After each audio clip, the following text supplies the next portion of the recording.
kadang gini ya, umumnya nih ya, teman-teman itu ketika dikasih tahu permodalannya seperti apa, oh seperti ini, syaratnya seperti apa, seperti ini, udah ini dulu, udah down duluan.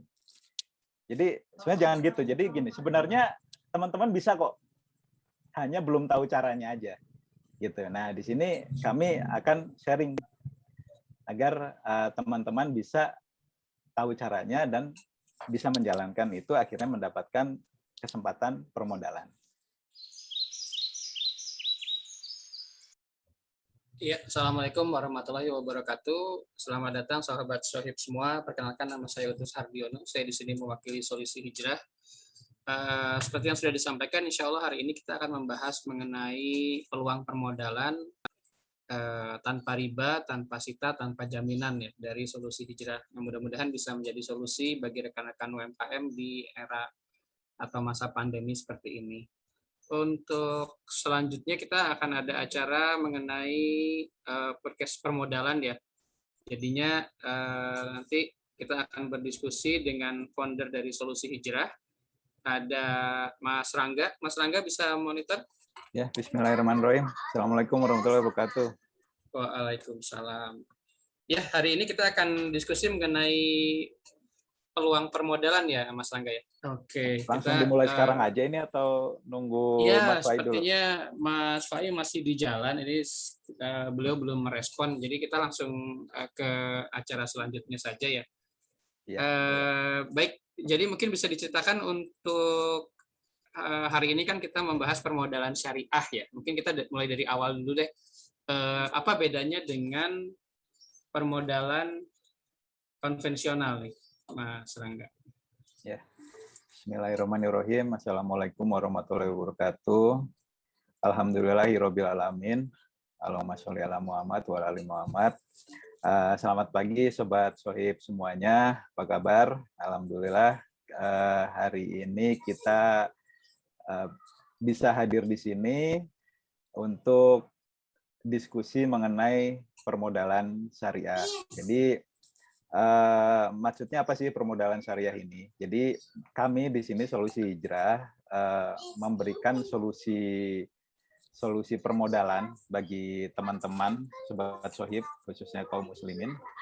Karena selama ini mindset kita kalau bicara permodalan itu biasanya kan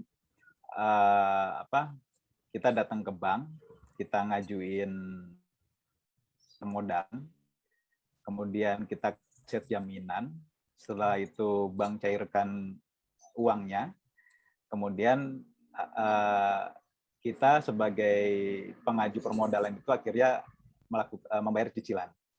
Jadi sebenarnya itu tuh pengusaha ya, kita tuh di situ bukan lagi cari permodalan, tapi sebenarnya sedang menambah hutang.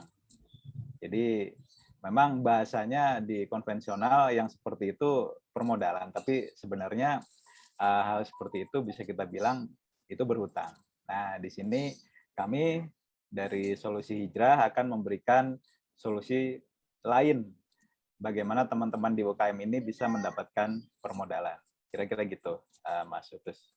Oke, luar biasa. Nah, terus apa nih yang membedakan dari kita dibandingkan dengan teman-teman di konvensional? Ya, jadi sekali lagi kalau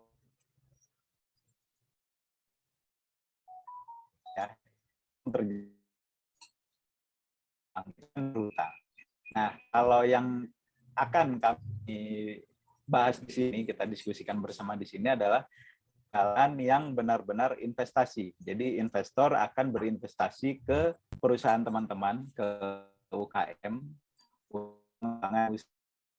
Nah, karena ini bentuknya investasi, udah jelas itu bukan hutang, tanpa melalui bank, karena bukan hutang ya udah pasti nggak ada ribanya ya, bukan hutang pasti nggak ada riba, nggak ada denda, ya karena tanpa jaminan ya nggak ada sita juga berarti.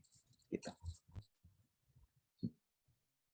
Oke, jadi memang sebagai solusi ya bagi sahabat-sahabat ya, kita kaum muslimin. Nah, Insya Allah kalau seperti itu. Solusi Hijrah sendiri memang awalnya bergerak di permodalan atau memang apa nih awalnya Solusi Hijrah, Mas Angga? Ya, jadi kenalan dulu ya Solusi Hijrah. Solusi Hijrah itu berdiri di tahun 2019, akhir 2019. Awalnya kami hadir itu memberikan solusi cicilan bagi kaum muslimin yang memang udah tahu riba itu dilarang ya. Nah,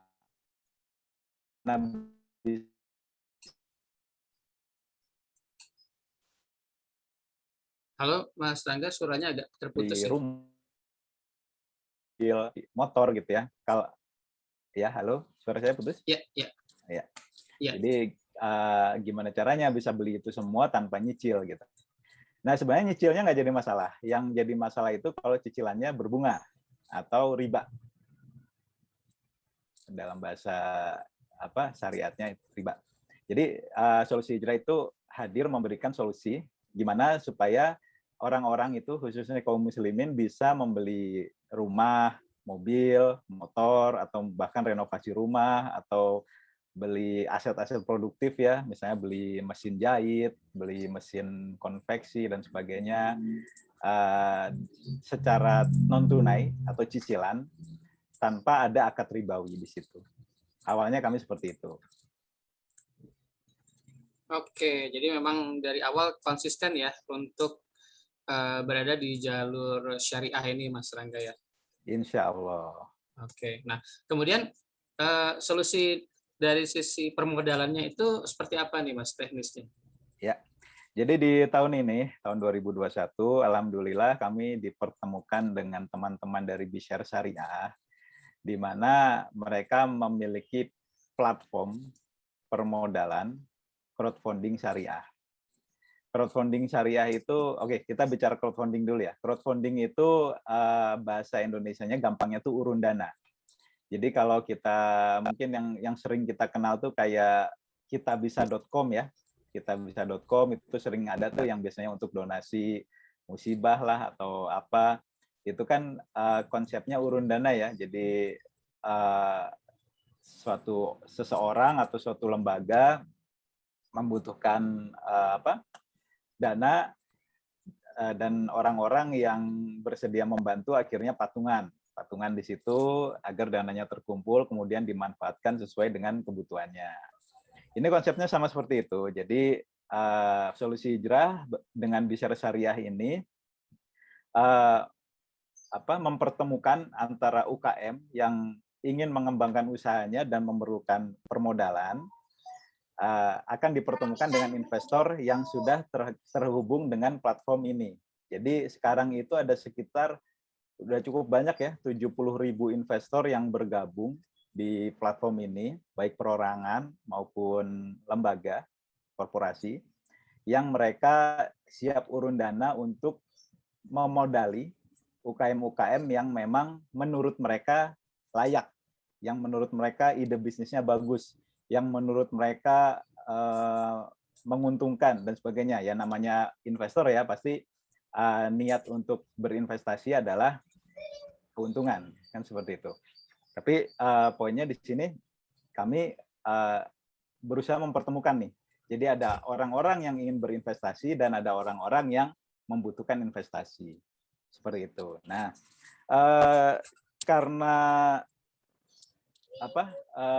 Bishare Syariah ini bernaung di bawah aturan OJK, jadi saat ini permodalan yang bisa diberikan kepada UKM itu maksimal di 10 miliar. Sekali lagi semuanya tanpa melalui bank, dan itu bukan hutang, jadi tidak ada riba, tidak ada jaminan, dan juga tidak ada sita.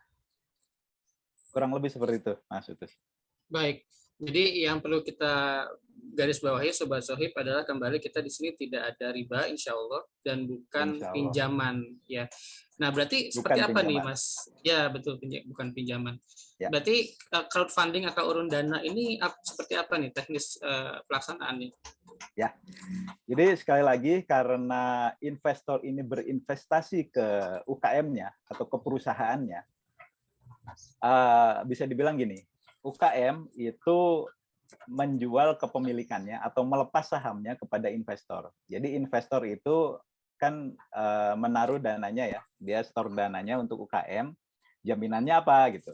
Jaminannya perusahaan ini akan sama-sama dimiliki antara pemilik UKM dan investor. Jadi setelah nanti ada valuasi segala macam, nanti kita jelasin deh seperti apa teknisnya. Jadi UKM ini, perusahaan ini divaluasi, kemudian memerlukan misalnya kebutuhan modal untuk pengembangan usahanya sekian rupiah atau sekian ratus juta rupiah atau sekian miliar. Investor yang tertarik dengan UKM ini akan urun dana, kemudian berinvestasi di perusahaan itu. Jaminannya investor memegang kepemilikan atau memegang saham dari perusahaan tersebut. Nah, dari situ bisa dihitung tuh kepemilikan UKM jadi berapa, kepemilikan investor jadi berapa, atau sahamnya sekian persen, saham pemilik UKM sekian persen, saham investor sekian persen. Nah, dari situ kemudian berlakulah sistem bagi hasil dan juga bagi rugi. Artinya kalau memang usaha ini menguntungkan, akan ada bagi hasil. Dan kalau usaha ini ternyata rugi, ya semua rugi, sama-sama rugi. Investor rugi karena dananya tidak kembali, pemilik usaha juga rugi. Seperti itu. Baik. Sobat Sohib semua pasti sudah mulai terbayang ya sistemnya seperti apa. Nah, ini kami coba tampilkan beberapa UMKM yang sudah listing atau sudah tampil di website kami. Jadi nanti Sobat Sohib bisa cek di solusihijrah.com ke tab permodalan syariah ya.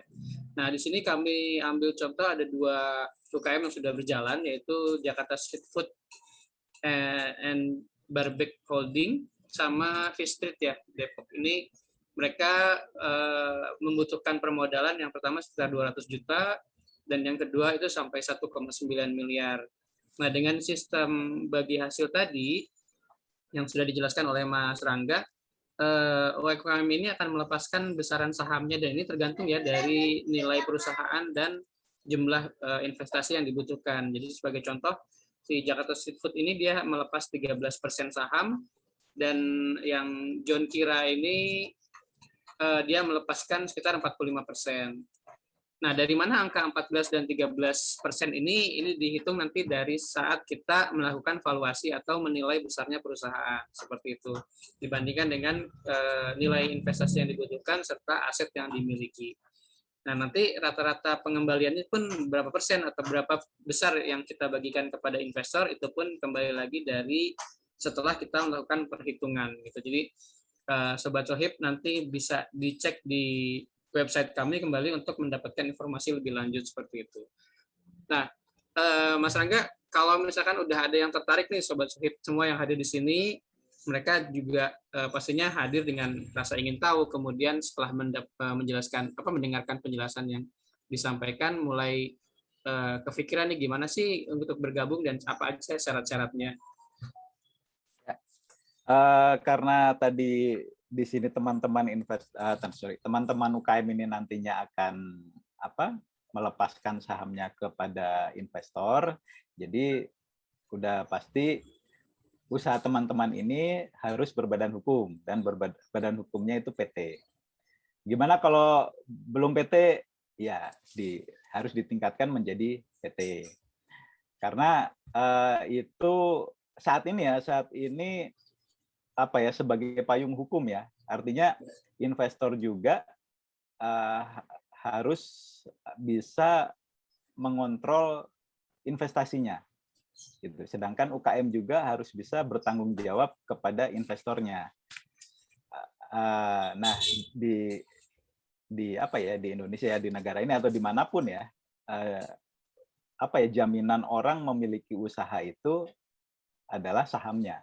Nah, agar perusahaan ini bisa memiliki saham yang tercatat, itu usahanya harus berbentuk PT.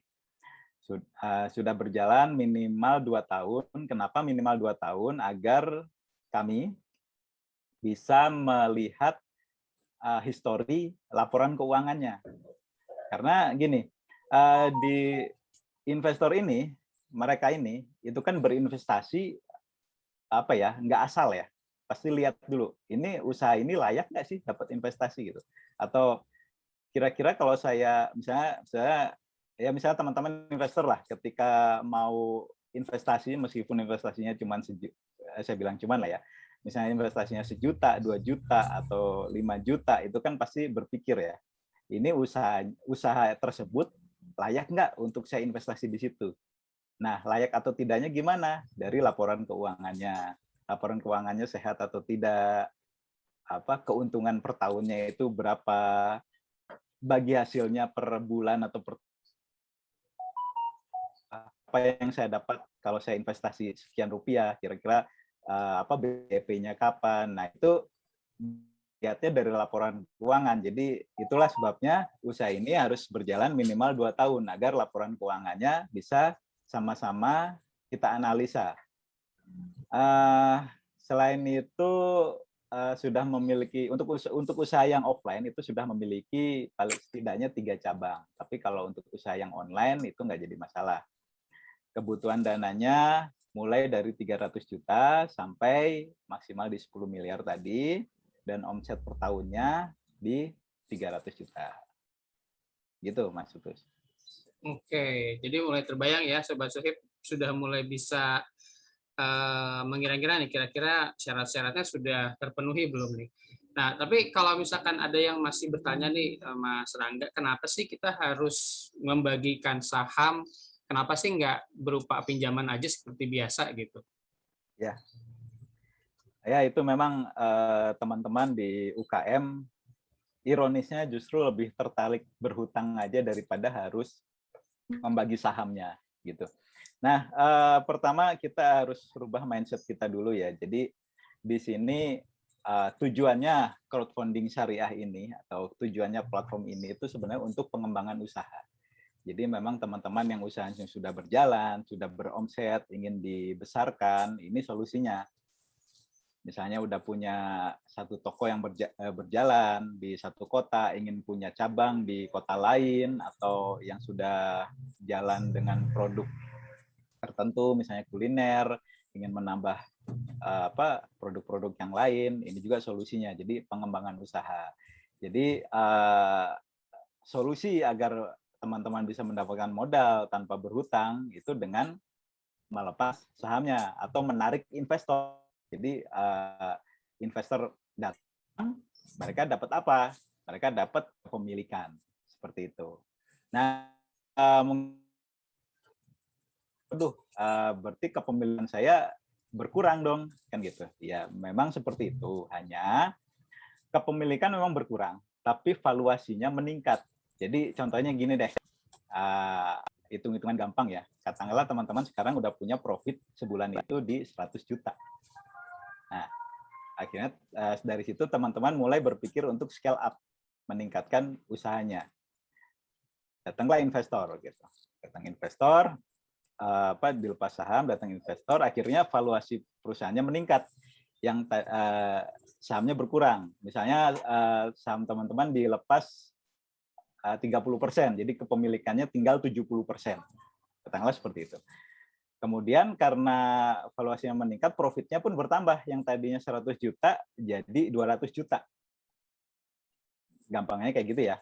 Nah, yang tadinya 100 juta untung diambil semua, sekarang 200 juta, untungnya dibagi. 70% untuk pemilik usaha, 30%-nya untuk investor. Nah, 70%-nya dari 200 juta itu kan 140 juta ya. 140 juta. Nah, dari situ kelihatan tuh kepemilikan berkurang, tapi nilai perusahaannya meningkat. Jadi rupiah yang didapatkan pun meningkat, meskipun harus bagi-bagi dengan investor. Jadi ini awal ya buat teman-teman bisa menjadi unicorn. Jadi usahanya ya kita jangan berpikir usahanya akan segitu terus. Kita juga harus berani berpikir bahwa usaha ini nantinya akan berkembang sangat besar gitu. Bisa punya cabang di banyak kota, bisa punya atau bahkan bisa go internasional. Jadi itulah kita harus rubah dari mindset pedagang menjadi mindset pebisnis. Jadi bukan lagi beli bahan baku modal sekian dijual sekian, kemudian ada margin. Kita juga harus mulai berpikir untuk usaha. Oke. Ya, mohon maaf agak terputus ya Mas Rangga. Atau coba saya yang lain masih bisa mengikuti? Halo, Mas Rangga. Terputusnya sebelah mana ya? Tadi pas di akhir nih, menjelang unicorn nih, Mas. Oh, oke. Jadi apa? Ya ini langkah awal untuk jadi unicorn. Langkah awal untuk jadi unicorn. Jadi kita harus berani ngerubah mindset nih dari yang awalnya pedagang, berubah mindset menjadi pebisnis. Kalau pedagang yang memang hanya berpikir dari modal sekian, kemudian dijual sekian, untung sekian. Di sini harapan kami teman-teman di sini udah mulai berpikir untuk mengembangkan bisnisnya gitu. Yang tadinya buka di satu kota bisa buka di banyak kota di Pulau Jawa, nanti di luar Jawa, misalnya awalnya di Jakarta gitu ya, atau di Bandung, bisa buka lagi di kota-kota yang lain. Kira-kira gitu, Mas Utus. Oke, Mas Rangga. Oh, luar biasa. Jadi memang awalnya adalah dari perubahan pola pikir dulu ya. Yang awalnya mungkin kita bangun pagi, kita yang menyiapkan lapaknya, kemudian kita nanti pada sore hari menjelang malam juga kita yang membereskan sendiri. Kita harus mulai merubah pola pikir tersebut menjadi pebisnis yang kita mulai mencari bisnis-bisnis baru, kita mencari partner-partner yang akan bisa membantu kita mengembangkan usaha. Jadi tidak lagi berkutat dari rutinitas dagang, tapi bagaimana kita mulai membuka untuk peluang-peluang investasi seperti itu. Nah, bagaimana kalau rekan-rekan Sobat Sohib di sini yang hadir? Tadi saya juga membaca beberapa chat yang masuk. Bagaimana kalau misalkan kita baru mulai nih, Mas Rangga, atau bisnis saya masih belum memenuhi syarat-syarat yang ditentukan yang disampaikan tadi? Ya, jadi sekali lagi sebenarnya memang target dari platform ini ya, permodalan crowdfunding syariah ini adalah untuk teman-teman yang usahanya sudah berjalan ya, sudah berjalan dan ingin dibesarkan, dikembangkan lagi lah, scale up lah kalau bahasa ininya ya, bahasa kerennya kira-kira gitu ya. Nah, buat teman-teman yang memang belum sampai ke sana ya, oke, kita sama-sama ke sana aja gitu. Kalau misalnya berpikir, waduh bisnis saya masih kecil-kecilan aja, masih belum punya legalitas, ya itu tadi, ubah dulu mindset-nya dan berpikir untuk lebih jauh lagi gitu. Berpikir untuk, berarti yang harus dikejar pertama adalah omsetnya atau legalitasnya dulu. Benerin dulu deh laporan keuangannya gitu. Selama ini jualan keuangan masih campur antara keuangan usaha sama keuangan pribadi. Oke, mulai dirapikan. Model bisnisnya dibetulin. Seperti apa model bisnis yang nantinya bisa menarik buat investor.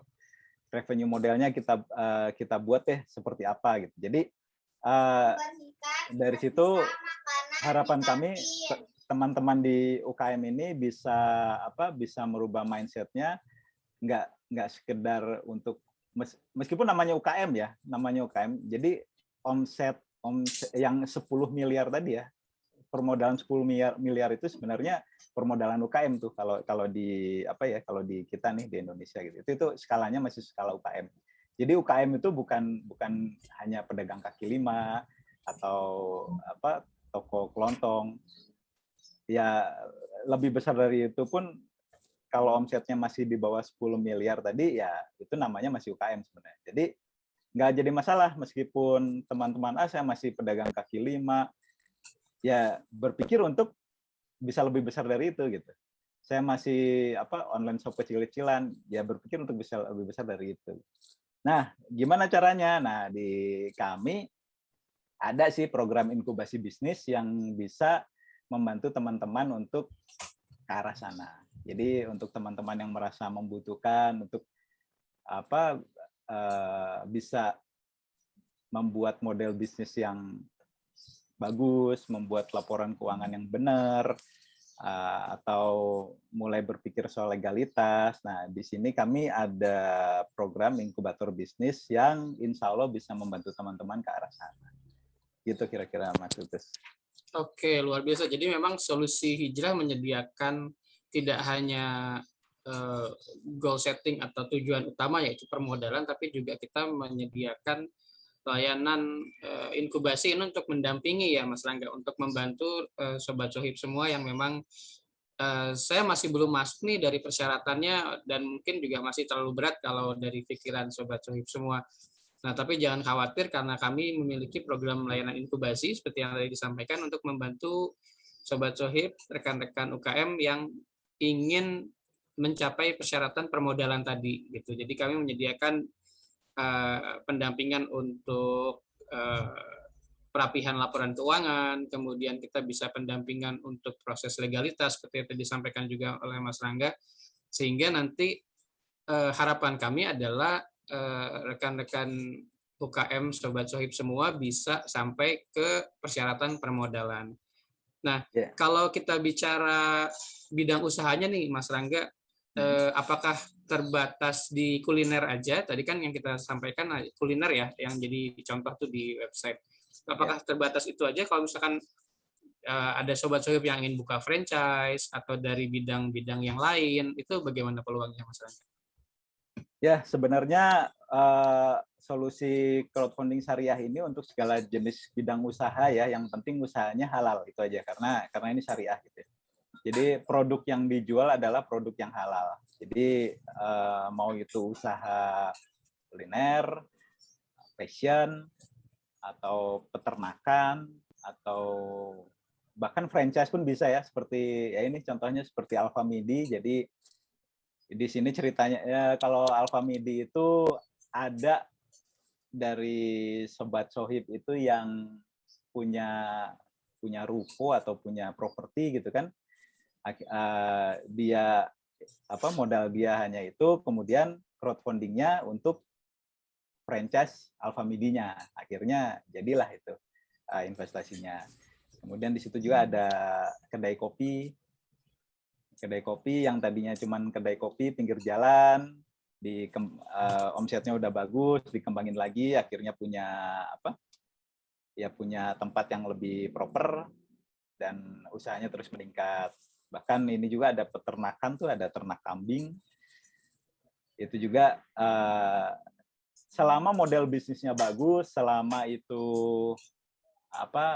laporan keuangannya rapi, insya Allah investor akan tertarik untuk bergabung. Jadi kadang gini ya, umumnya nih ya, teman-teman itu ketika dikasih tahu permodalannya seperti apa, oh, seperti ini, syaratnya seperti apa, seperti ini, udah ini dulu, udah down duluan. Jadi sebenarnya jangan gitu. Jadi gini, sebenarnya teman-teman bisa kok, hanya belum tahu caranya aja. Gitu. Nah, di sini kami akan sharing agar teman-teman bisa tahu caranya dan bisa menjalankan itu, akhirnya mendapatkan kesempatan permodalan. Itu. Kira gitu Oke. Mas. Oke, alhamdulillah, terima kasih paparannya Mas Rangga. Jadi buat Sobat Sohib semua, jangan berkecil hati dulu ya, intinya begitu ya Mas Rangga ya. Oh, melihat persyaratannya harus PT, harus omsetnya sekian rupiah, sedangkan kami baru mulai, itu bukan lagi jadi alasan ya untuk bisa menggapai peluang permodalan ini, karena insya Allah kami dari Sobat Sohib, dari Solusi Hijrah juga menyediakan pelayanan pendampingan untuk bisa mencapai ke permodalan tersebut. Oke, kita akan coba buka sesi pertanyaan ya, Mas Rangga, atau kita juga bisa langsung menuju ke chat box. Ini sudah ada beberapa pertanyaan yang masuk. Mungkin dari tim support, saya akan close dulu Sobat Sohib untuk layarnya. Oke, untuk tim support mungkin kita bisa buka sesi tanya jawab sebentar. Ya, tanya jawab singkat. Ya, dari Muhammad Muzani di Lombok. Saya sudah punya usaha agriculture, sudah berjalan 5 tahun. Tanam buah, jagung, dan cabai luas 3 hektar. Apakah bisa didanai? Nah, ini kita bicara yang beda lagi nih, Mas Rangga. Usahanya agriculture atau pertanian. Bagaimana nih peluangnya, Mas Rangga? Ya, secara prinsip bisa sih. Pak Muhammad Muzani, maaf tadi belum disapa. Apa kabar nih Pak Muhammad Muzani? Jadi gini Pak Muzani, secara prinsip usaha seperti ini bisa ya. Udah memenuhi syarat nih, udah jalan 5 tahun, pasti udah beromset ya. Tinggal nanti kita lihat nih laporan keuangannya seperti apa. Kalau belum rapi, ya kami pasti minta, Pak, tolong dirapikan dulu. Dirapikannya gimana? Nanti ada requirement-nya. Di laporan keuangan harus seperti ini dan seperti itu. Kemudian omsetnya apa sudah cukup atau belum? Dan seterusnya. Apakah ini sudah PT atau belum?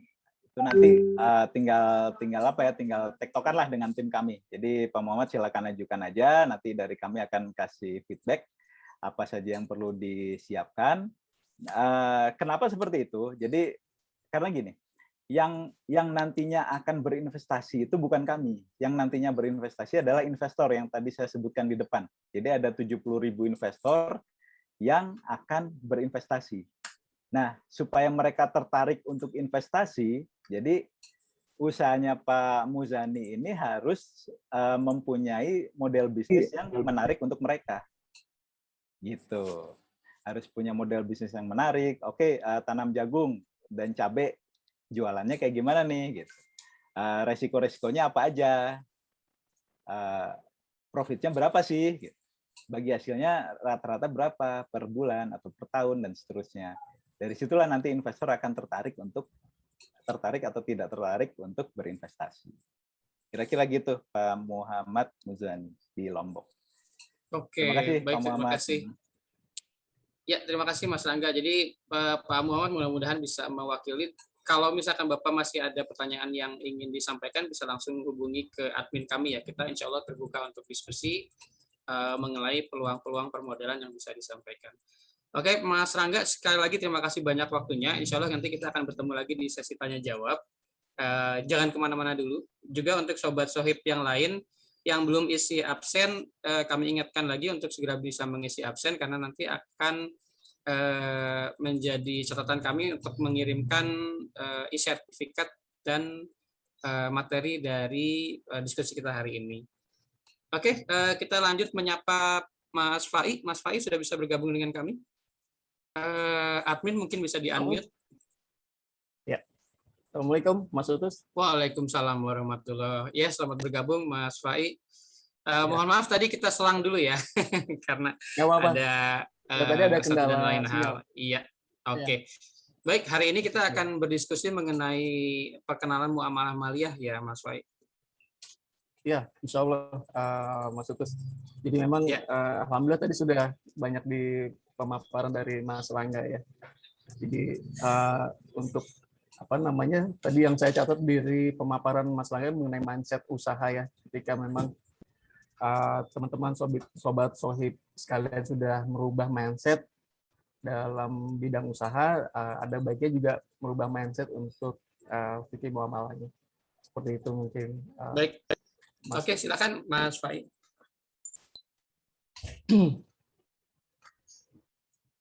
Baik, saya share screen. Sudah terlihat, sudah muncul? Sudah, Mas.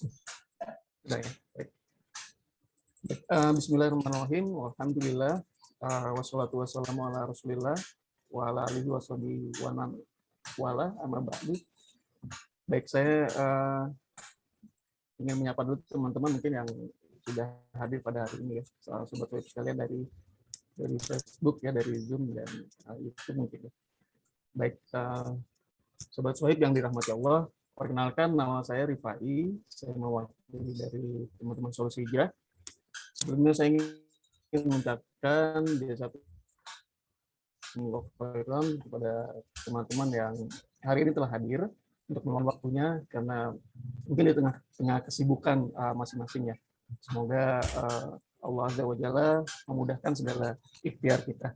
Baik, izinkan kami untuk memberikan sedikit mengenai ini adalah uraian singkat prinsip dasar muamalah maliyah ya. Karena hal ini sifatnya hanya sharing sebagai pengantar. Tadi di awal sudah disebut dijelaskan Mas Rangga mengenai apa namanya bisnis crowdfunding ya, mudharabah seperti itu ya. Nah, pengantar kali ini adalah untuk kita sama-sama memahami namanya dalam memulai bisnis crowdfunding tersebut gitu ya, dan yang sifatnya menggunakan akad mudharabah. Kami adalah fikih muamalah ini sifatnya adalah wajib yang untuk kita ketahui bersama gitu ya. Hukumnya adalah fardhu ain, terutama bagi sobat sohib sekalian sebagai pengusaha muslim seperti itu. Apa sih manfaatnya? Manfaatnya adalah pertama adalah insya Allah kita akan mendapatkan pahala dalam menuntut ilmu seperti itu. Yang keduanya pasti kita ingin menghindari hal-hal apa saja yang dapat kita hindari untuk kita dapat mendapatkan rezeki yang berkah ya, yang terlepas dari riba, goror. Kami coba langsung ya, karena sobat sobat sekalian, Bapak Ibu sekalian yang hadir ini bisa nantinya insya Allah bisa memperdalam lagi dari uraian singkat ini bersama para pakar ahlinya, ustadz-ustadz yang sudah mumpuni di bidangnya seperti itu ya, seperti Ustadz Erwandi Tarmizi, Ustadz Erwandoni Tarmizi, bahkan Ustadz Aminul Bait, hafizullahu ta'ala. Baik, lanjut. Baik, sobat sohib sekalian, mungkin ada yang sudah mengenal istilah muamalah begitu ya, ada yang belum gitu ya. Saya jelaskan saja di awal. Muamalah berasal dari kata amala yuamilu yang artinya adalah berinteraksi ya, saling berinteraksi. Karena ini berinteraksi ini bisa kaitannya dengan harta, dengan keluarga, bertetangga gitu ya, maupun masalah lainnya. Karena muamalah ini sifatnya umum, jadi kami ingin memperkecil ya cakupannya, yaitu pada kaitan hari ini adalah berbisnis ya. Jadi dalam ilmu fikih, maka karena jual beli itu termasuk dalam harta mal gitu ya, maka para ulama menambahkan istilah di belakangnya itu maliyah, jadi muamalah maliyah. Seperti yang ada kisah yang sangat masyhur ya, mungkin sobat-sobat sudah pernah dengar, pada zaman Umar bin Khattab radhiyallahu anhu pernah berkata, janganlah seseorang berdagang di pasar kami kecuali dia telah paham fikih muamalah, karena jika tidak maka ia akan memakan riba. Seperti itu.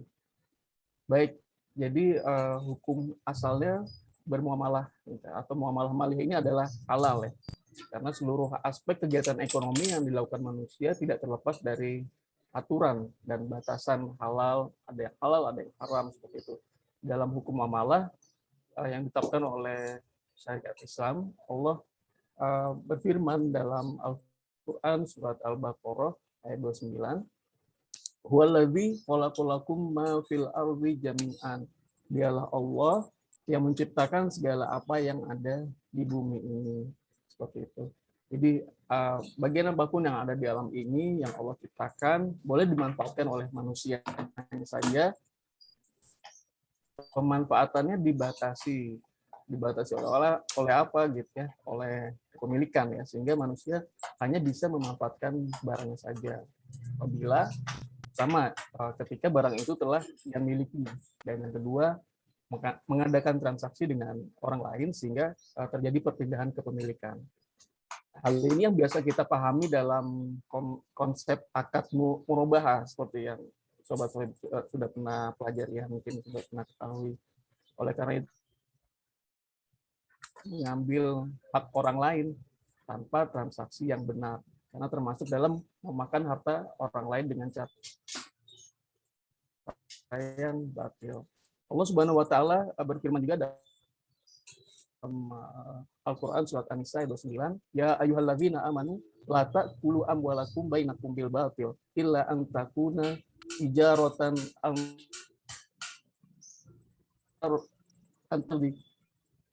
minkum. Artinya, hai orang-orang yang beriman, janganlah kalian memakan harta sesama kalian dengan cara yang batil, selain melalui perdagangan yang saling ridho di antara kalian. Nah, dalam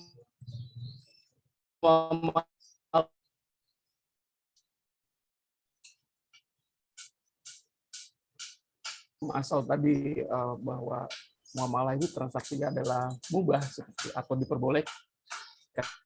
Jadi transaksi yang dilakukan itu tadi melanggar syariat atau tidak, seperti itu ya. Jadi kitanya nih yang harus aktif melihat kegiatan kitanya sebenarnya sudah benar atau belum. Jadi oleh karena itu apakah akadnya pernah ada di zaman Rasulullah SAW atau tidak? Karena sebenarnya akad itu bukan masalah ibadah, sekalipun akad tersebut tidak ada contohnya di masa silam. Akad ini bisa diterima selama tidak melanggar syariat dan tidak ada larangan dalam akad tersebut, seperti itu. Di sini kami coba menambahkan, menukil dari perkataan Syekhul Islam yang mengatakan kaum muslimin ketika mereka melakukan akad, mereka tidak tahu apakah itu halal atau haram. Dan para ulama semua yang kami tahu menilai bahwa transaksi ini sah selama mereka tidak melakukan transaksi yang haram. Sehingga yang lebih diketahui, yang perlu kita ketahui adalah bukan bagaimana cara membuat akad, tetapi apakah ada larangan di dalam akad-akad yang kita gunakan tersebut. Baik. Nah, kemudian walaupun terdapat batasan-batasan, sebenarnya yang haram itu sedikit dan terbatas gitu ya, hanya sedikit. Di samping syariat memberikan kebebasan dalam transaksi, ada beberapa hal transaksi yang dilarang, sekalipun itu dilakukan saling ridho. Hal ini karena keterbatasan logika dan keilmuan kita sebagai manusia gitu ya, dan ego atau sifat tamaknya kita terhadap harta, karena kita tidak tahu bagian mana yang haram dan mengandung unsur kezaliman dalam transaksi. Karena sebenarnya batasan-batasan yang tadi sedikit itu hanya terdiri dari 3 macam ya, yaitu zolim, goror, dan riba. Hanya 3 hal itu yang perlu kita hindari. Contohnya seperti transaksi riba ya. Sebagian masyarakat mungkin sobat sohib sekalian sudah memahami ya, di kalangan masyarakat pada umumnya menganggap bahwa riba itu bukan kezaliman karena dilakukan atas kesepakatan ya, kedua belah pihak atau saling ridho. Hal ini karena keterbatasan manusia dalam memahami ilmu tentang bagaimana menghindari riba tersebut. Selain karena Allah Subhanahu wa taala melarangnya, Allah juga mengancam kepada pelaku riba untuk berperang melawan Allah dan Rasul-Nya. Alhamdulillah. Sebenarnya kita hanya manusia biasa ya sobat ya, yang tidak ada daya dan upaya kecuali memang atas izin Allah, seperti itu. Oleh karena itu, jika ini dibiarkan, maka timbul kerusakan yang sangat besar di tengah masyarakat, dan kita pastinya tidak akan mau seperti itu ya. Sama halnya dengan konsep goror ya, di mana goror ini lebih ke hal yang tidak pasti dan sifatnya untung-untungan. Namun pada soalnya sekali lagi transaksi yang maka Allah memberikan ganti dengan yang halal. Apa itu penggantinya yang halal? Allah berfirman dalam Al-Quran surat Al-Baqarah ayat 275, wa halallahu al-bai'a wa harrama riba. Allah menghalalkan jual beli dan mengharamkan riba. Seperti itu. Nah, di sini kami jelaskan bahwa hakikat riba adalah menurut bahasa adalah bertambah. Sedangkan secara istilah adalah suatu transaksi yang memberikan syarat tambahan yang mengambil untung atas modal dasar tanpa melalui proses transaksi yang sah. Gitu ya. Bagaimana prakteknya dalam kondisi saat ini? Pastinya kita semua sudah sama-sama memahami ya. Itu ada dalam bentuk bunga bank, bunga pinjaman, kemudian yang ada denda keterlambatan, penalti, dan sita ya. Apapun itu, termasuk yang menggunakan syarat tambahan adanya lebih bayar atau syarat dengan fasilitas lain seperti itu. Oleh karena itu, baiknya kita memahami fikih muamalah dulu di awal ya, sebelum kita bertransaksi ya, untuk mempelajari apakah ada larangan-larangan dalam akad jual beli yang kita lakukan. Apa sih hikmah diharamkannya riba? Yang pertama adalah melindungi harta kaum muslimin agar tidak dimakan secara batil. Mendorong kaum muslimin untuk menginvestasikan hartanya ke dalam usaha yang halal. Jadi tadi yang seperti disampaikan oleh Mas Rangga gitu ya dalam penjelasannya tadi, bahwa insya Allah karena kita di sini adalah bekerjasama dengan Bijak Syariah, di mana insya Allah produk-produk yang kami tawarkan adalah produk-produk atau bentuk-bentuk usaha yang halal gitu. Yang ketiga, menutup pintu permusuhan di antara kaum muslimin. Dan yang keempat, menjauhkan dari perbuatan zalim. Dan yang terakhir, membuka pintu kebaikan kepada kaum muslimin untuk dapat berinvestasi ya, atau memberikan pinjaman tolong menolong bertahun kepada saudara muslim lainnya agar mendapatkan pahala. Tentunya pinjaman ini juga tidak mengandung riba ya, tidak ada tambahannya seperti itu ya. Baik, setelah tadi kita sama-sama mengenal batasan harta haram dan makna riba, nah di mana hal ini termasuk harta haram. Pengertiannya menurut Jurnal Kementerian Keadilan dari Arab Saudi yang kami ambil adalah bahwa harta haram adalah semua harta yang didapatkan atau dikumpulkan dengan cara yang melanggar syariat. Sobat-sobat yang dirahmati Allah, tentunya dalam menjalankan bisnis atau usaha kita, sama-sama tujuannya adalah mencari keberkahan. Ya. Karena apa yang kita miliki pastinya akan dihisab oleh Allah Subhanahu Wa Taala nantinya. Dari mana harta yang kita dapatkan, kemudian bagaimana cara penggunaannya untuk harta itu ya, bukan hanya yang penting rezeki di tangan saya halal, nggak gitu juga ya, tapi juga harus dipikirkan bagaimana cara kita mempergunakan harta tersebut seperti itu.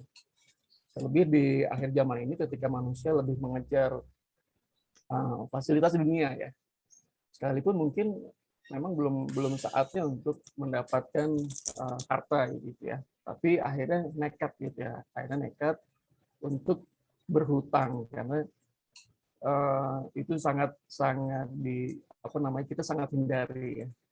Begitu. Insya Allah Sobat Sohib yang hadir pada hari ini niatnya sama-sama nih dengan kami di sini gitu ya, untuk tidak mencari solusi berhutang seperti itu. Baik. Kemudian berikutnya adalah di sini berjuang mencari harta yang halal gitu ya. Karena kami yakin tadi Sobat Sohib adalah pengusaha muslim yang sedang berjuang mencari harta yang halal tentunya gitu ya, karena bekerja atau berdagang mencari yang halal itu adalah sifat yang terpuji dalam Islam, sebagaimana Allah berfirman dalam Al-Qur'an surat Al-Mulk gitu ya, wallazi ja'ala lakumul ardha dalulan famshi fi manakibiha wa kulu mir rizqi wa ilaihin nusur. Dialah yang menjadikan bumi itu mudah bagi kamu, maka berjalanlah di segala penjurunya dan makanlah sebagian dari rezekinya, dan hanya kepadanya lah kamu kembali setelah dibangkitkan. Seperti itu. Baik, sebagaimana diriwayatkan Abi Sa'id Al-Khudri radhiyallahu anhu dari Nabi SAW bersabda, barang siapa yang mengkonsumsi sesuatu yang baik, melaksanakan sunnah, dan masyarakat sekitarnya tidak terganggu dengan keburukannya, maka dia masuk surga seperti itu. Nabi SAW juga bersabda, ada 4 hal. Bila keempatnya ada pada dirimu, maka segala urusan dunia yang luput darimu tidak akan membahayakanmu. Apa itu 4 hal yang disebutkan? Yaitu pertama adalah menjaga amanah, dapat dipercaya.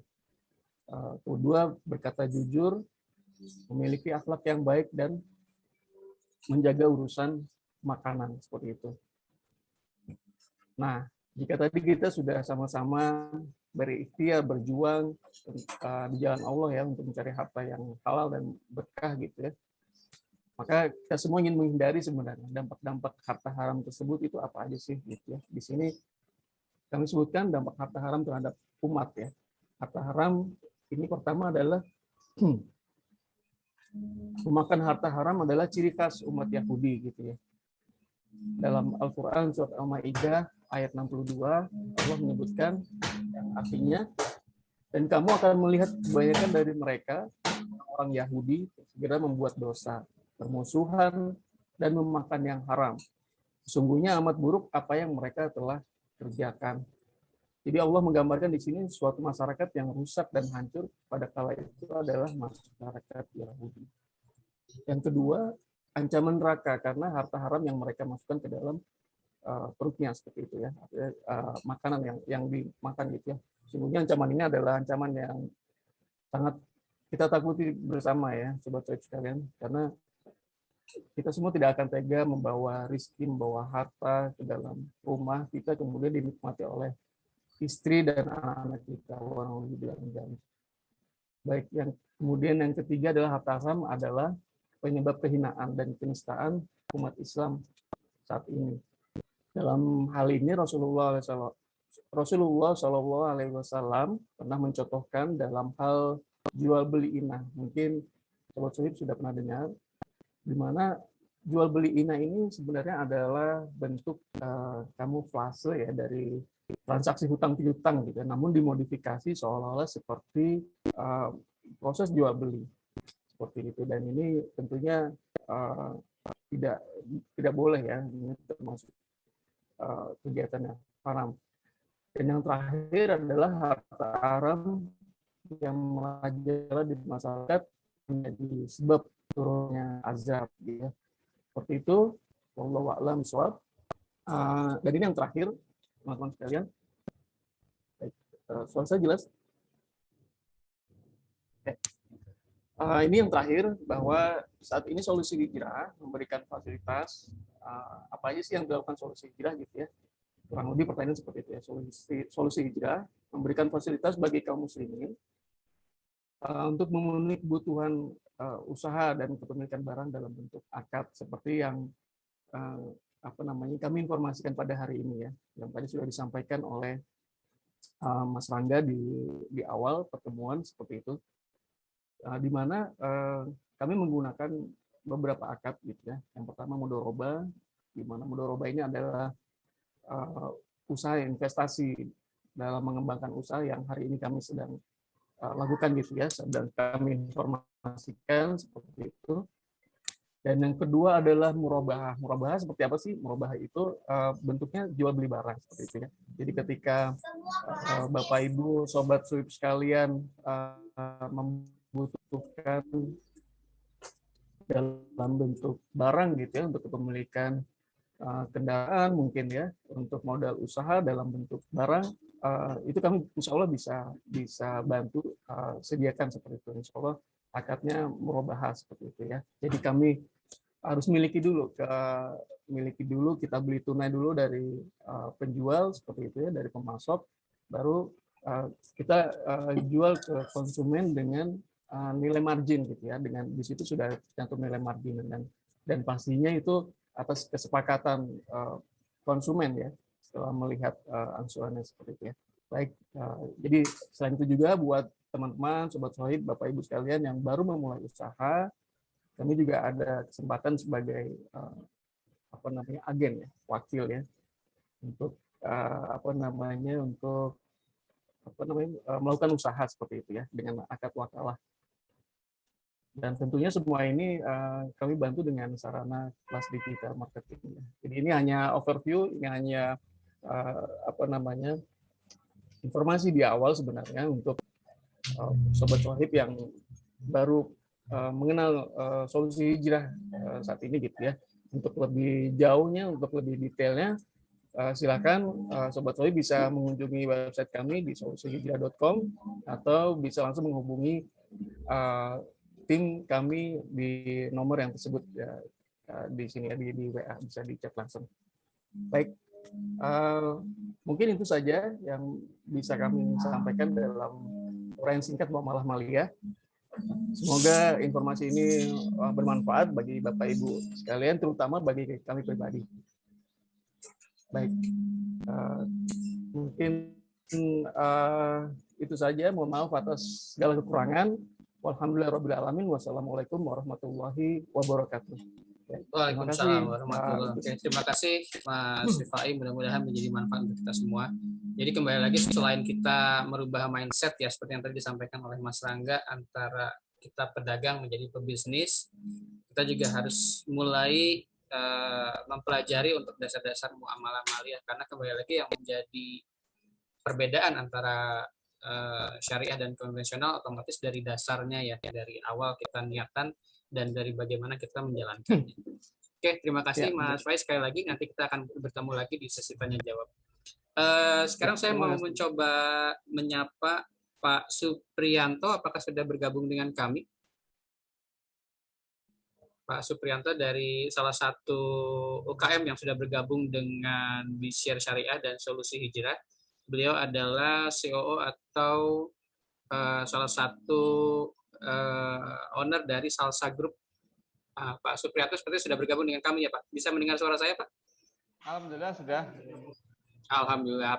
Gimana kabarnya Pak Supriyanto? Alhamdulillahirobbilalamin. Alhamdulillah sehat. Ya, baik. Ya, syukurlah kalau begitu. Ya, tadi kami sudah memberikan penjelasan ya bagi Sobat Sohib atau rekan-rekan Solusi Hijrah yang hadir di acara ini. Mungkin alhamdulillah kita sudah diperkenalkan untuk bertemu dengan Pak Supriyanto. Beliau adalah CEO dari Salsa Group. Salsa Group adalah salah satu UKM atau penerbit yang sudah bergabung dengan layanan crowdfunding ini ya Pak Supriyanto. Alhamdulillah ya. Ya, baik, saya akan share profil mengenai Salsa Group.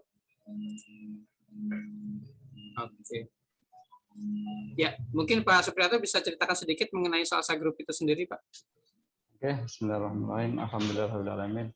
Assalamualaikum warahmatullahi wabarakatuh. Bapak Ibu sekalian.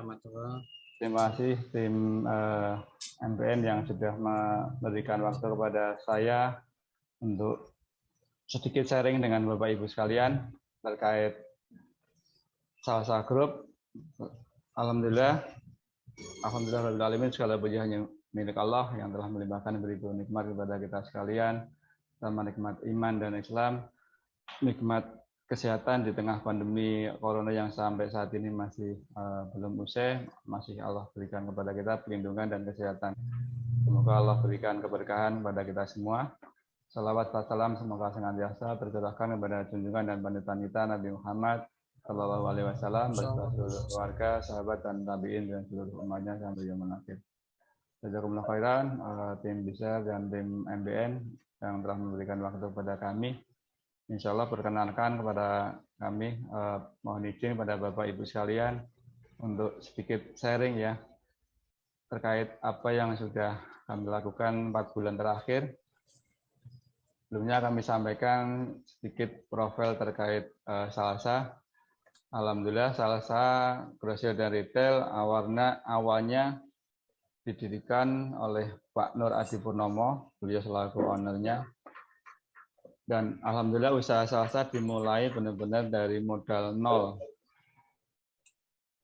Kenapa kami sampaikan dari modal nol? Karena memang cikal bakal Salsa Grosir itu sendiri awalnya cuma dilakukan oleh Pak Purnomo jualan snack basah. Kalau di beberapa daerah ya jajan pasar gitu ya, makanan-makanan yang siap saji. Yang awalnya beliau keliling dari rumah ke rumah menggunakan sepeda dari satu tempat ke tempat yang lain, mengayuh sepeda, naik turunkan dagangan jika ada orang yang beli. Kemudian di awal dalam perjalanan beliau kemudian muncul keberanian untuk memulai lebih maksimal lagi usaha yang beliau geluti dengan membuka lapak di Jalan Agus Salim, membuka lapak snack jajanan kering. Kalau di Banyumas itu Keleman, jadi jajan-jajan pasar yang beliau jual. Alhamdulillah perkembangannya terus signifikan, banyak teman dan saudara yang terbantu untuk ikut bekerja dengan beliau. Bahkan beliau sempat membuka beberapa titik yang dikelola oleh saudara maupun teman-teman beliau. Kemudian di tahun 2011 beliau mulai membuka toko salsa snack yang waktu itu hanya jualan snack-snack kering produk UKM di Banyumas tanpa menutup usaha yang Keleman tadi. Usaha Keleman tetap masih berjalan. Kemudian beliau sewa satu tempat di Jalan Perintis Kemerdekaan di sekitar Purwokerto juga, buka toko khusus aneka snack aneka kering, snack aneka keringan ya, snack aneka snack kering yang produk olahan UKM di Banyumas. Kemudian alhamdulillah cukup berkembang juga. Kemudian di tahun 2015 beliau memberanikan diri lagi untuk membuka usaha lebih besar. Dan cita-cita beliau memang ingin membuat usaha yang bisa memberikan manfaat yang banyak buat lingkungan, terutama untuk membuka lapangan kerja buat saudara-saudara yang memang membutuhkan pekerjaan. Dan di 2015 beliau membuka di Jalan Agus Salim, menyewa 4 ruko untuk membuat toko grosir sembako dan snack kering. 2011 beliau buka toko grosir dan retail yang menyediakan sembako, kemudian aneka snack kering dan produk home care dan personal care, produk-produk pabrikan. Alhamdulillah perkembangannya terus bagus, progresnya terus bagus, sehingga dari jumlah pelanggan, kemudian jumlah supplier, omset juga terus menaik signifikan. Dan alhamdulillah saya sendiri diberikan kepercayaan oleh Pak Purnomo selaku owner Salsa mengelola manajemen mulai tahun 2019. Dan alhamdulillah perkembangannya cukup bagus, dan dari 2019 mulai menambah dagangan lagi berupa snack buah-buahan dan sayuran. Kemudian terus kita lengkapi lagi dengan aneka bumbu rempah dan sebagainya. Alhamdulillah di tengah persaingan usaha retail yang cukup ketat, salah satunya brand-brand nasional yang memang ada di sekitar kita, alhamdulillah kita cukup bisa bertahan dan bisa bersaing. Salah satu yang membuat Salsa cukup punya nilai lebih, nilai tambah adalah jualan buah dan aneka sayuran. Itu yang menambah nilai poin sendiri buat kami untuk terus meningkatkan penjualan. Dan alhamdulillah di tahun 2020 di tengah pandemi corona yang mulai masuk ke Indonesia, alhamdulillah Allah mudahkan dan membuktikan bahwa usaha retail cukup kuat di kondisi pandemi kemarin. Sehingga di tahun 2020 di mana UKM yang lain cukup berat menghadapi kondisi pandemi, alhamdulillah Salsa justru omsetnya meningkat cukup tajam. Dari omset per tahun yang di bawah 10 M, alhamdulillah di tahun 2020 justru di kondisi pandemi banyak UKM yang kesulitan, bahkan banyak yang harus merumahkan karyawannya. Allah mudahkan kita tetap bisa berkembang dengan omset yang cukup signifikan juga. Itu secara profil singkat yang perlu bisa kami sampaikan terkait Salsa. Selanjutnya nanti mungkin sharing terkait kenapa kita bisa sampai pengajuan permodalan melalui BISER, nanti bisa kami sharingkan lagi terkait itu. Terima kasih untuk sedikit menyampaikan profil terkait Salsa. Ya, terima kasih Pak Supriyato sudah menyampaikan informasinya. Ya, berarti kembali lagi kami sampaikan buat teman-teman Solusi Hijrah yang sudah hadir hari ini, tidak menutup kemungkinan ya bahwa dari bisnis UKM yang memang kita mulai dengan sangat sederhana bisa sampai tahap mendapatkan permodalan. Mungkin ada satu pertanyaan singkat aja Pak Supriyanto. Pada saat dulu pengajuan itu sudah ada badan usahanya atau belum Pak? Mungkin ini yang akan jadi banyak pertimbangan dari sobat yang sudah hadir. Eh, Alhamdulillah dari awal berdiri sampai terakhir sebelum kita pengajuan permodalan melalui BISER, Salsa memang masih benar-benar usahanya masih tradisional ya, masih Ya. sangat tradisional. Secara sistem memang kita sudah menggunakan sistem dengan master kasir dan sebagainya. Tetapi dari sisi pengelolaan manajemen terus kami tingkatkan, dan atas izin Allah kami tidak sengaja ikut pelatihan di Jakarta. Tanggal 3 April saya mewakili perusahaan mengikuti pelatihan di Jakarta yang diadakan oleh BISER dan Performa.id.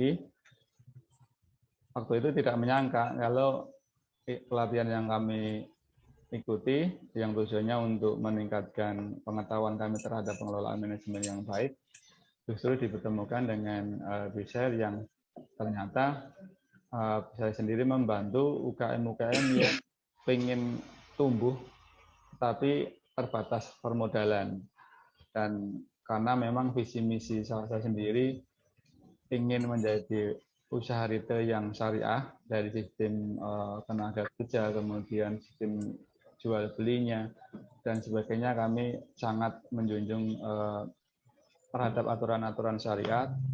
Bahkan dari pengelolaan SDM juga kami mengutamakan hal itu terkait kewajiban sholat dan sebagainya. Kami tekankan kepada karyawan bahwa itu kewajiban utama kita kepada Allah, dan kami plotkan aturan khusus ke sana. Kemudian terkait legalitas, pada saat kami mendapat kesempatan untuk mengajukan permodalan melalui BISER, kami benar-benar belum siap dari sisi legalitas. Bahkan NPWP pun dari owner belum punya, apalagi bentuk PT. Dan salah satu syarat untuk pengajuan permodalan ke BISER adalah bentuk usaha kita sudah bentuk PT, karena itu salah satu syarat yang disyaratkan oleh OJK. Sehingga kami awalnya sedikit bekerja hati ya, karena syarat itu belum kami punyai, dari bentuk PT, kemudian izin-izin yang lain, SIUP dan sebagainya, kami belum punya.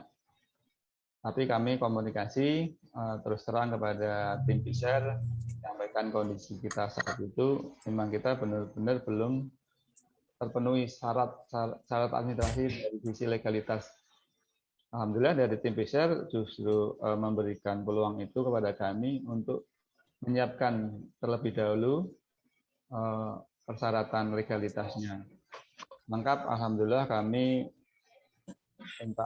dibantu oleh, dalam proses inkubasi kami dibantu oleh tim MBN untuk menyiapkan semua persyaratan legalitasnya, dari pembentukan PT, kemudian NPWP perusahaan dan NPWP owner, SIUP, izin usaha dan sebagainya. Alhamdulillah dibantu oleh tim MBN.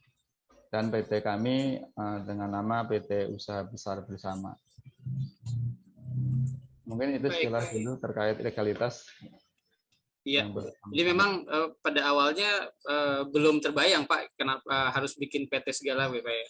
Iya, sangat tidak terbayang waktu itu. Memang kami ada niatan untuk memperbaiki secara sistem ya, manajemen, kemudian perpajakan, karena memang perkembangan usaha yang kami kelola saat ini insya Allah punya potensi yang cukup besar, dan untuk bisa lebih besar memang harus kita mengikuti aturan pemerintah, termasuk salah satunya perpajakan. Dan alhamdulillah gayung bersambut, Allah temukan kami dengan tim BISER untuk proses itu. Baik. Oke, terima kasih Pak Supriyato. Nanti kita akan coba diskusi lebih lanjut lagi. Untuk waktu saat ini kita akhiri dulu. Terima kasih sekali lagi. Mudah-mudahan bisa memberikan manfaat untuk kita semua.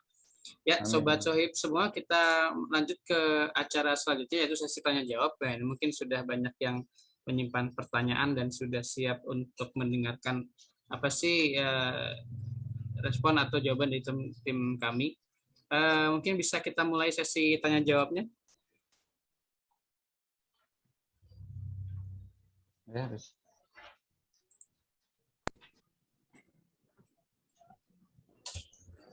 Ini dari Pak Muzani tadi sudah dijawab ya.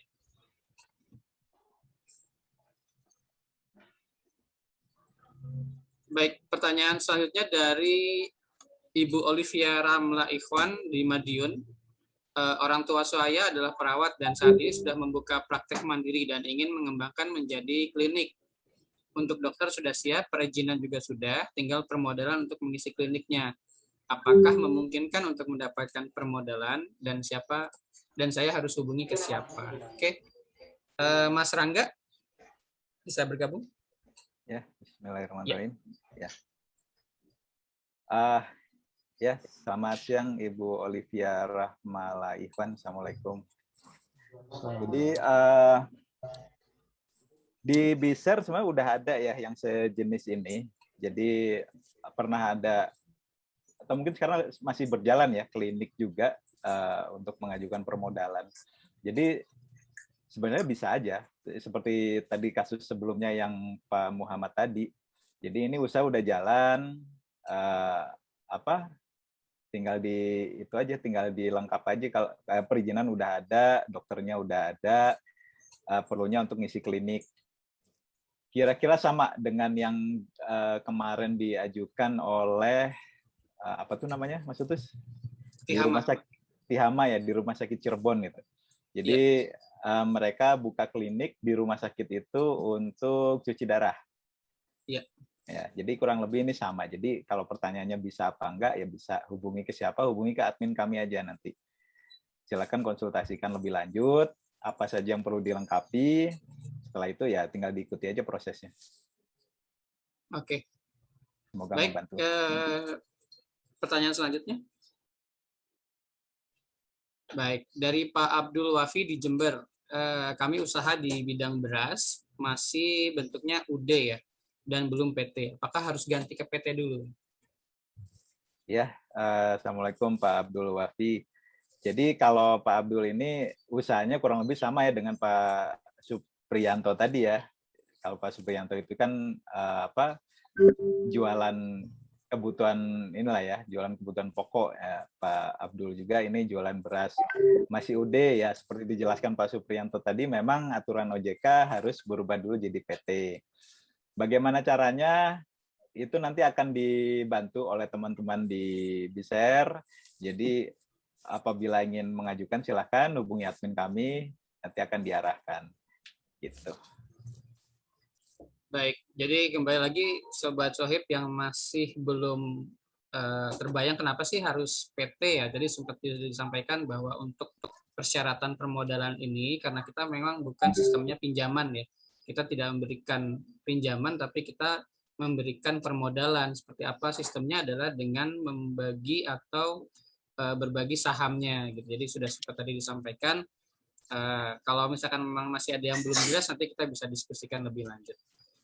Baik, pertanyaan selanjutnya.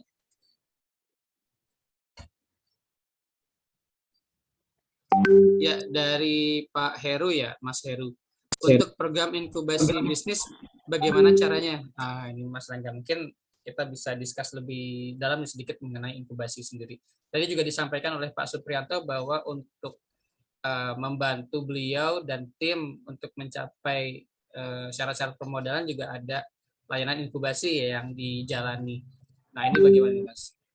Maaf, Mas Utus, tadi suaranya keputus-putus, saya nggak kedengeran. Tolong diulangin lagi. Maaf. Ya, jadi mungkin kita akan bahas sedikit lagi mengenai layanan inkubasi ya, Mas Rangga. Karena tadi juga disampaikan oleh Pak Supriyanto bahwa beliau untuk mencapai syarat permodalan dari sisi legalitas pun mengikuti layanan inkubasi ya dari Solusi Hijrah dan MBN. Nah, bagaimana ini Mas layanan inkubasi itu sendiri? Ya, Bismillahirrahmanirrahim. Assalamualaikum Pak Heru. Ini nggak tahu nih Pak Heru di mana ya. Jadi gini teman-teman ya Pak Heru dan teman-teman yang lain, program inkubasi itu sebenarnya seperti coaching atau konsultasi ya. Jadi seperti tadi udah diceritakan Pak Supriyanto, memang pada saat mengajukan permodalan itu kan ada syarat-syarat yang harus dipenuhi. Nggak cuma harus jadi PT, tapi juga laporan keuangannya harus rapi.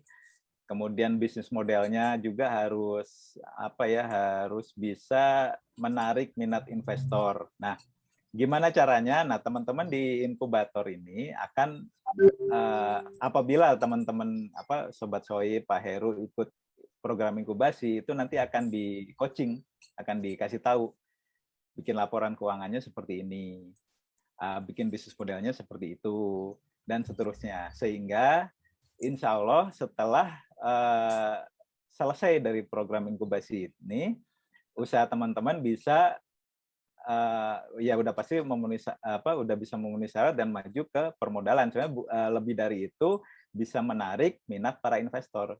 Jadi ketika nanti usaha teman-teman ini lolos untuk bisa ada di permodalan, di listingnya BShare itu, memang tantangan berikutnya adalah menarik minat investor. Gitu. Jadi jadi nantinya yang akan memutuskan berinvestasi atau tidak kan investor ya. Nah, itulah. Jadi kenapa laporan keuangan harus bagus, bisnis model juga harus bagus. Kira-kira gitu, Mas Utus. Semoga menjawab ya, Pak Heru. Iya. Nah, sedikit melanjutkan nih, Mas Rangga. Kalau layanan inkubasi ini ada biayanya atau gimana, Mas? Ya, jadi ini sebenarnya program yang berbeda dengan permodalan ya. Jadi kalau memang teman-teman mau masuk mengajukan permodalan ya bisa langsung aja ke permodalan. Tapi apabila teman-teman perlu bantuan untuk merapikan bisnis modelnya, merapikan laporan keuangannya dan sebagainya, itu teman-teman bisa ikut program inkubasi, dan pastinya program inkubasi ini berbayar. Gitu. Hanya ini bukan syarat wajib untuk permodalan ya. Jadi kalau emang merasa nggak perlu inkubasi, bisa maju sendiri, ya nggak apa-apa.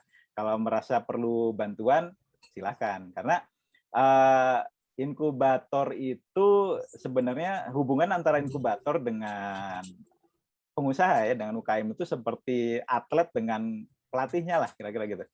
Jadi kalau atlet nih misalnya mau tanding Olimpiade kemarin gitu ya, bulu tangkis gitu ya, mereka kan perlu latihan dulu tuh.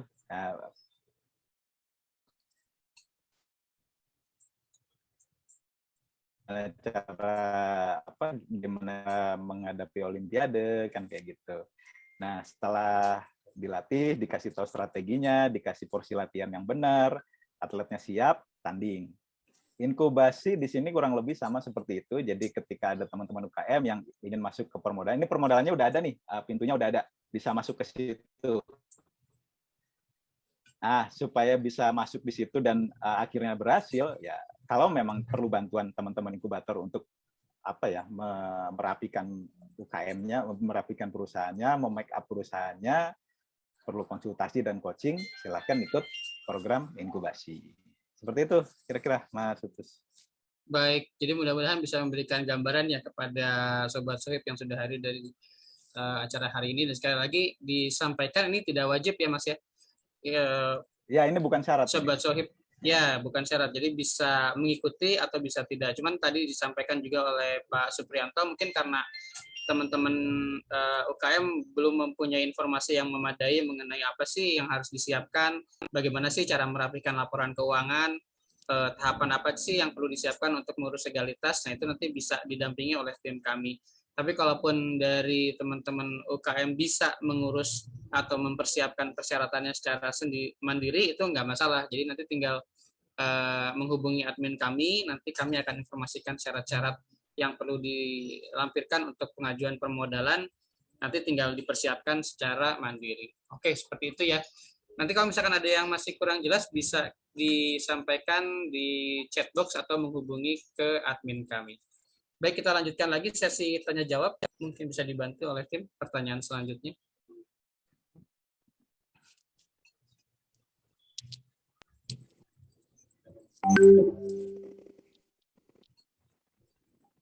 Oke, dari Mas Amin Fatah di Malang. Saya punya toko pertanian dan juga bertani. Apa bisa dapat modal? Ya, mungkin saya mewakili dari tim. Insya Allah untuk bidang usaha kami tidak membatasi ya. Asal bidang usahanya halal. Hanya saja nanti tinggal kita melihat mungkin apa yang sudah dilakukan secara detail. Toko pertaniannya apakah toko bibit kah atau peralatan misalkan yang peralatan pertanian dari level misalkan sekedar cangkul ataupun alat-alat yang ringan atau sampai misalkan traktor dan lain sebagainya, nanti bisa disampaikan secara detail kepada pihak admin kami ya, atau bisa juga mengisi form untuk pengajuan permodalan. Jadi Sobat Sohib bisa cek ke website kami di solusihijrah.com, nanti di sana ada untuk form pengajuan ya, pengajuan permodalan, nanti di sana ada informasi yang bisa dilengkapi. Oke, selanjutnya.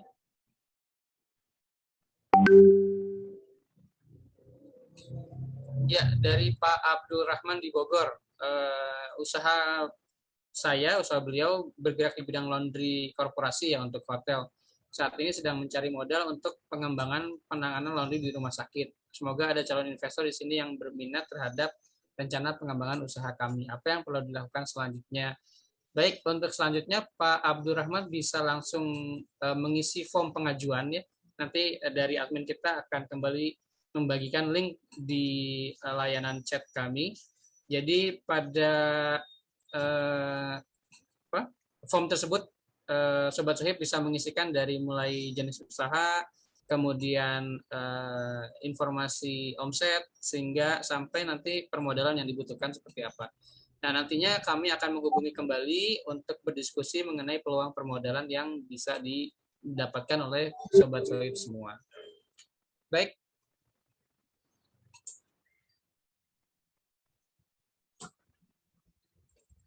Oke.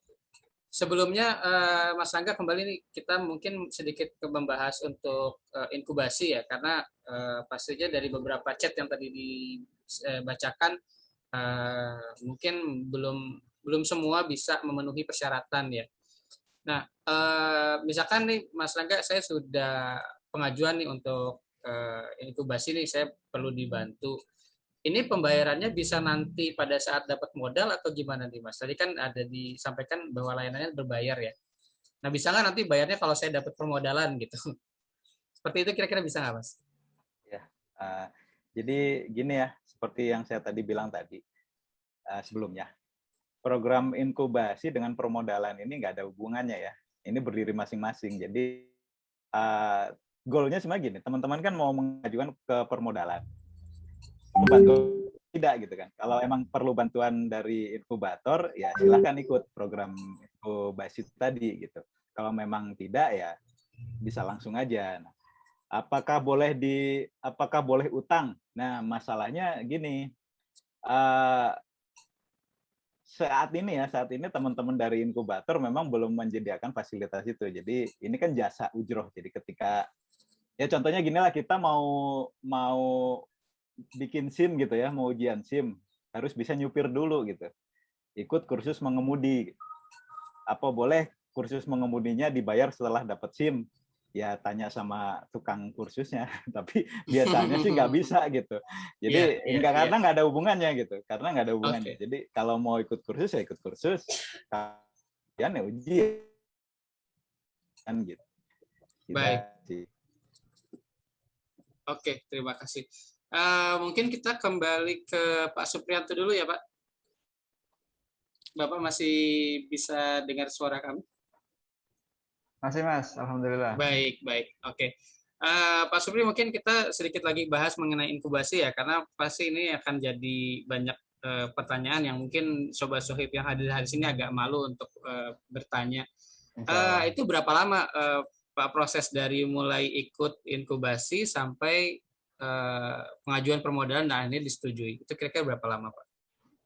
Untuk proses inkubasi, karena kemarin yang kami butuhkan memang lengkap ya, all dari pembentukan PT, perizinan usaha dan sebagainya. Kemarin kurang lebih sekitar 1 bulan. Oke. Berarti itu termasuk untuk yang laporan keuangan juga dirapikan, Pak ya? Karena sebelum kami masuk ke funding kan juga dari tim bisa juga survei ke tempat kami, bentuk usahanya, kemudian laporan keuangannya seperti apa kan kami disurvei dulu. Setelah memang masuk kriteria, baru syarat-syarat itu kami berangkat dengan tim MBN untuk proses inkubasinya, untuk membantu pelengkapan yang kami butuhkan. Dan kalau kami hitung kita harus menyediakan mengurus sendiri semuanya, mungkin malah bisa lebih dari 1 bulan itu baru selesai.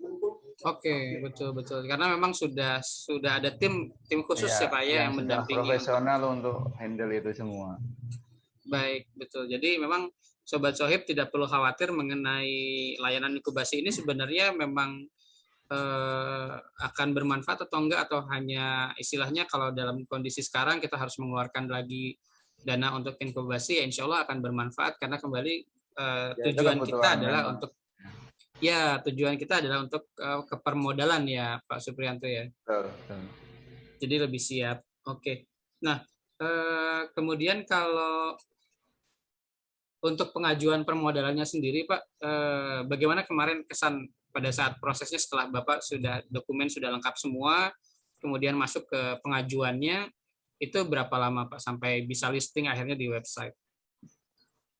Untuk dari saya ceritakan dari awal ya.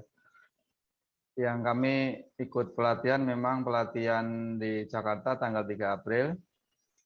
Kemudian kami memang harus mengisi biodata, salah satunya data-data perusahaan termasuk omset 2 tahun terakhir, 1 tahunnya masuk omset berapa.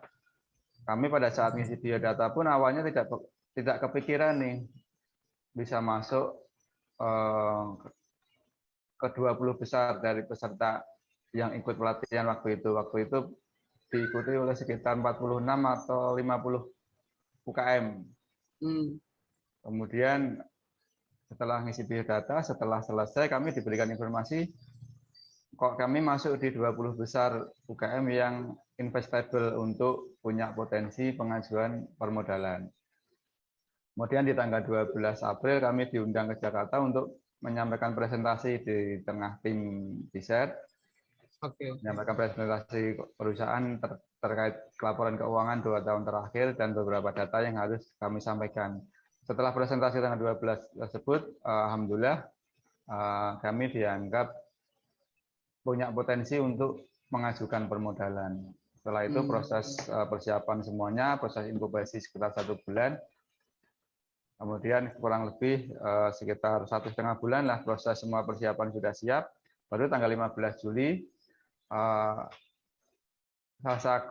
Salsa Grosir mulai dilaunchingkan di website DISER dan ditawarkan secara terbuka di publik untuk penjualan sahamnya.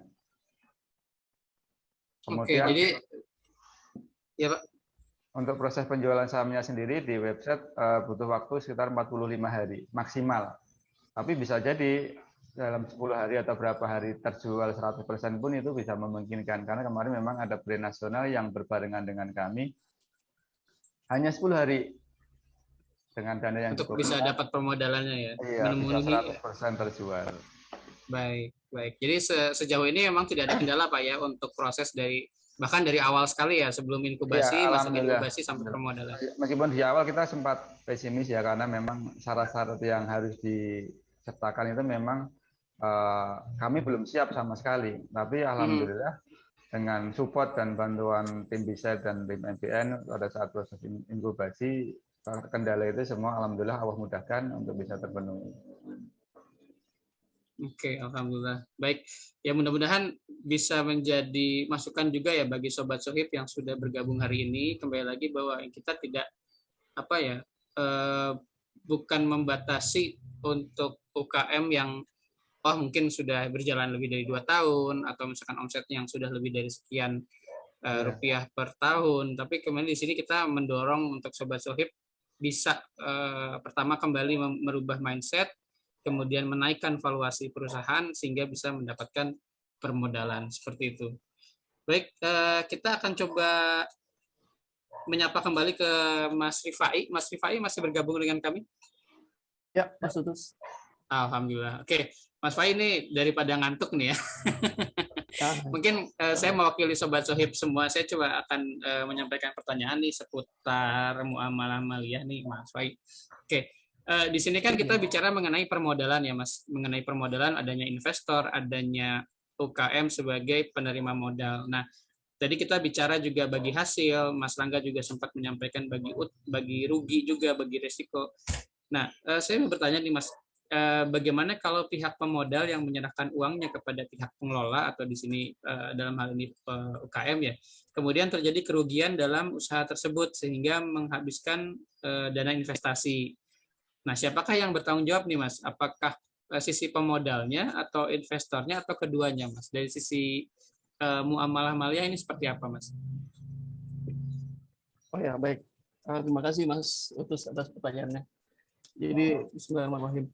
Jadi memang untuk mudharabah ini kan sebenarnya bentuk dari sirkah ya. Tadi penjelasan singkat tadi di muamalah maliyah itu bahwa ini adalah kerjasama antara kedua belah pihak gitu.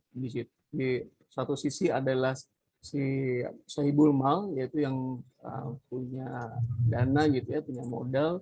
Satu sisi adalah mudoribnya. Nah, mudorib itu adalah yang pemilik usahanya gitu ya. Jadi yang punya kemudian keuangannya dan usahanya tersebut ya untuk dikelola bersama-sama seperti itu ya. Jadi memang mengenai resiko kerugian itu memang ini ya, memang kita perlu pelajarin sebenarnya.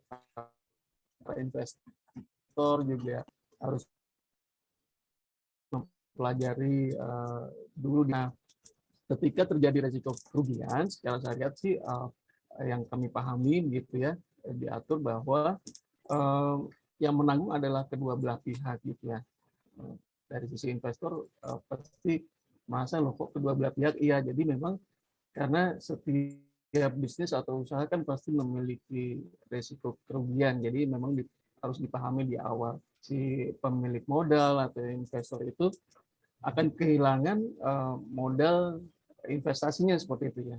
Nah, yang pengelola apa yang rugi gitu ya? Yang pengelola rugi atas usahanya gitu ya, usahanya pasti rugi ya. Waktunya sudah terbuang gitu ya. Usahanya habis, terus ya artinya secara tata kelola dia juga akan pasti rugi, ya, tidak dapat apa-apa seperti itu sih.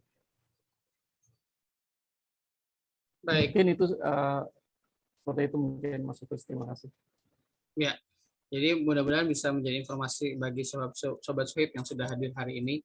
Jadi kembali kita berusaha untuk istiqomah ya, tetap pada jalur syariah dari awal sampai nanti kita berjalan di permodalannya. Mudah-mudahan kita bisa mendapatkan memang berkah yang kita inginkan dengan menghindari riba. Kita juga mengedepankan untuk sistem bagi hasil sehingga kita bisa sama-sama mendapatkan keuntungan baik di dunia ataupun di akhirat nanti insya Allah. Oke, dari tim sepertinya sudah close ya. Jadi kembali kami sampaikan bagi Sobat Sohib yang berminat untuk langsung pengajuan permodalan bisa mengisikan data Sobat Sohib semua di solusihijrah.com/mudharabah ya. Tim kami sudah menyampaikannya di chat box. Nah, misalkan ada pertanyaan pun nanti bisa menghubungi kami di website solusihijrah.com. Situ ada nomor kontak kami di situ. Oke, Mas Rangga mungkin ada kata-kata kesimpulan terakhir yang mungkin bisa disampaikan. Ya, jadi buat teman-teman UKM semua, sekali lagi yang pertama yang harus kita benahi adalah mindset ya. Jadi pertama mindset soal permodalan. Jadi permodalan itu sekali lagi bukan menambah hutang, tapi memang menambah modal. Kemudian mindset mengenai bahwa kita di sini adalah sebagai pebisnis, bukan lagi sebagai pedagang. Bedanya apa ya? Yang seperti tadi sudah saya jelaskan. Ya, kemudian yang terakhir, siapapun di sini punya kesempatan yang sama untuk mengajukan permodalan melalui solusi hijrah dan Bisyar Syariah ini. Jadi apapun usaha teman-teman, seperti apa kondisinya sekarang, silakan konsultasikan dengan tim kami. Insya Allah semuanya bisa meraih permodalan seperti yang teman-teman harapkan. Itu aja dari saya. Baik, terima kasih Mas Rangga. Dapat pula kami sampaikan bahwa untuk Sobat Sohib yang mengisi form hari ini akan berkesempatan untuk mendapatkan voucher sebesar Rp500.000 itu dari tim inkubasi kami. Jadi nanti kalaupun memang Sobat Sohib berkeinginan untuk mengikuti layanan inkubasi kami, insya Allah akan ada voucher untuk Sobat Sohib yang beruntung. Bagaimana caranya? Sobat Sohib silakan mengisikan absen untuk mendapatkan sertifikat dan materi hari ini, juga mengisikan form pengajuan ya untuk mudarobahnya. Nanti insya Allah kami akan sampaikan kira-kira siapa yang akan beruntung. Baik, kalau misalkan sudah tidak ada lagi yang ingin disampaikan atau pertanyaan yang ingin diajukan oleh Sobat Sohib yang hadir hari ini, kami rasa kami cukupkan untuk acara hari ini. Sekali lagi terima kasih atas kesediaannya mengikuti acara permodalan hari ini. Mudah-mudahan bisa menjadi manfaat untuk kita semua. Selanjutnya silakan bisa menghubungi admin kami untuk pertanyaan atau diskusi lebih lanjut. Insya Allah kami membuka peluang untuk adanya diskusi secara online untuk melihat bagaimana sih peluang permodalan yang dimiliki oleh usaha yang dijalankan oleh Sobat Sohib semua. Saya Utus Hardiono mengucapkan banyak terima kasih. Saya kembalikan lagi ke admin, Mbak Diska. Baik, terima kasih kepada Sobat Sohib sekalian atas partisipasinya di hari ini. Selanjutnya kami akan menghubungi kembali untuk menginformasikan layanan permodalan dan layanan inkubasinya. Terima kasih, sehat selalu. Wassalamualaikum warahmatullahi wabarakatuh. Waalaikumsalam warahmatullahi wabarakatuh. Terima kasih Sobat Sohib semuanya.